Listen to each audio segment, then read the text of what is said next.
नमस्कार। कहानी संग्रह में हमारे सभी दर्शकों का हार्दिक स्वागत है।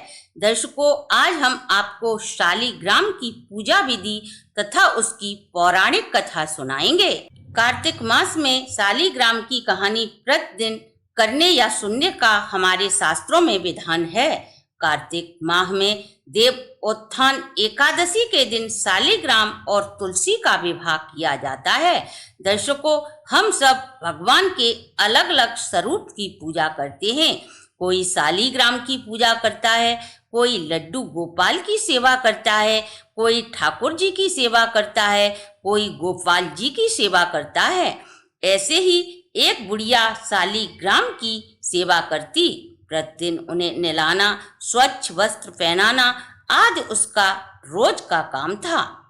एक गांव में एक बुढ़िया माँ रहती थी। वह प्रतिदिन नियम से शालिग्राम की सेवा करती थी। कार्तिक मास में वह गंगा स्नान का विचार कर अपनी पड़ोसिन से बोली, मैं गंगा स्नान करने जा रही हूँ, तब तक तुम मेरे शालिग्राम को अपने घर पर रख लो। जब तक मैं लौट कर वापस न आ जाऊं, तब तक तुम उनकी सेवा करती रहना। यह सुनकर पड़ोसन बहुत खुश हुई। उसे भगवान की सेवा का अवसर मिलेगा, अतः उसने हामी भर ली। पर वह पुनः चिंता में डूब गई और बोली, मुझे तो सेवा व पूजा करना आता नहीं, मैं कैसे शालिग्राम जी की पूजा करूंगी। तब बुढ़िया ने उस पड़ोसन को बताया, सुबह उठकर नहा धोकर नदी से एक लोटा पानी भरकर लाना और शालिग्राम जी को स्नान कराकर उन्हें दीप, धूप और कपूर से आरती कर पुष्प अर्पित करना और दूध का भोग लगा देना। दोपहर में रसोई में जो भी बने उसका भोग लगा देना। शाम को दीपक जला देना और रात्रि को भगवान को सुला देना। यह सब समझाकर बुढ़िया शालिग्राम जी को पड़ोसिन को सौंपकर गंगा स्नान करने चली गई। बुढ़िया के चले जाने पर पड़ोसन रोज उत्साह के साथ उठी और सब कुछ वैसा ही किया जैसा बुढ़िया माँ ने बताया था। सुबह उठते ही शालिग्राम जी को आवाज लगाई, उठो, सुबह हो गई, जल्दी उठ भी जाओ अब। और वह नदी से लोटा भरकर लाई और शालिग्राम जी को स्नान कराया। बगीचे से फूल तोड़कर लाई और पूजा की। कच्चे दूध का भोग लगाया। भगवान की तुलसी दल को अर्पित किया और अपने बच्चे के समान ही भगवान का ध्यान रखने लगी। अब वह खाना बनाकर भगवान को भोग लगाती है और भोग लगाकर उसने देखा दूध तो जैसा भगवान को दिया था वैसा ही रखा है। उसने सोचा शायद भगवान भोजन के साथ ही दूध ग्रहण करेंगे। थोड़ी देर बाद वह आकर देखती है दूध और भोग ज्यों के त्यों ही रखे हैं। वह भगवान के हाथ जोड़कर बोली, हे भगवान, अब आप जैम भी लो।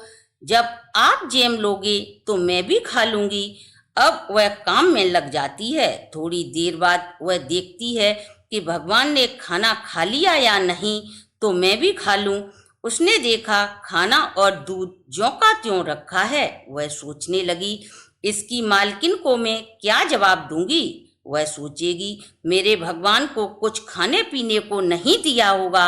आज तो पहला ही दिन है। जब वह 1 महीने बाद लौटेगी तो मुझसे पूछेगी, मैं तुझे सौंप कर गई थी अपने भगवान को, तूने मेरे भगवान को दुबला कर दिया। मैं उसे क्या जवाब दूंगी।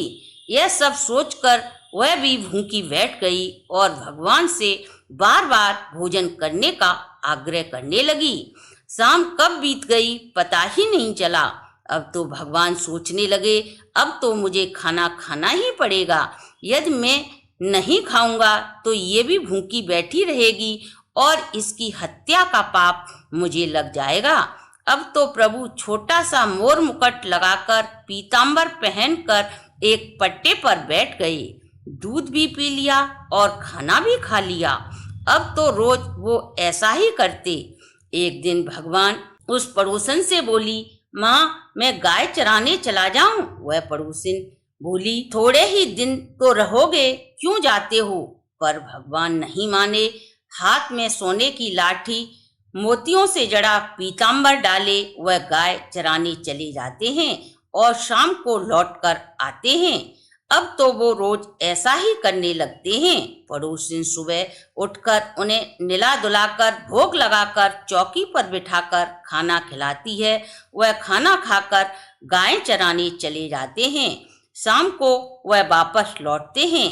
इस तरह 1 महीना कब बीत गया पता ही नहीं चलता और वह बुढ़िया भी गंगा स्नान करके वापस लौट आती है और स्नान आदि करके सोचने लगती है मैं अपने सालीग्राम को ले आऊं।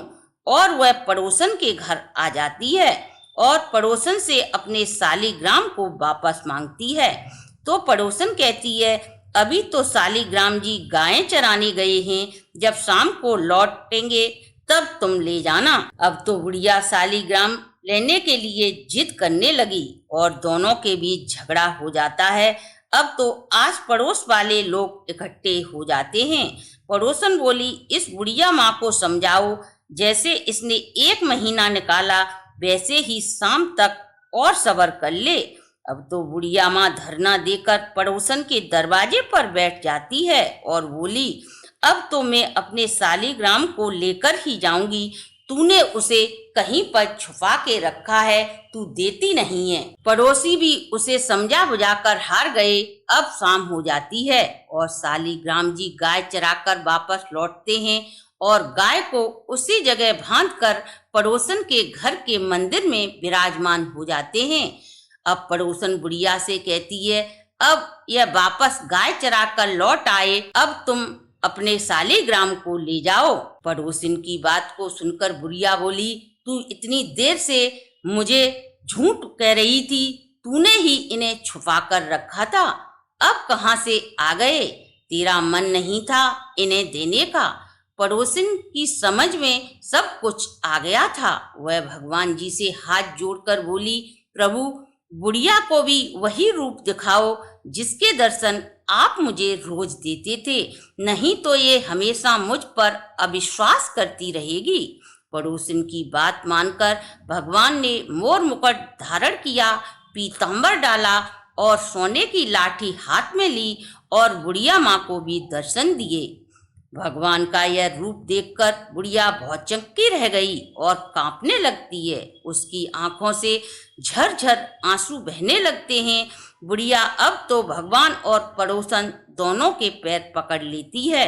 मैंने इतने दिन तक इन भगवान की सेवा की, परंतु मुझे तो कभी भगवान ने दर्शन नहीं दिए।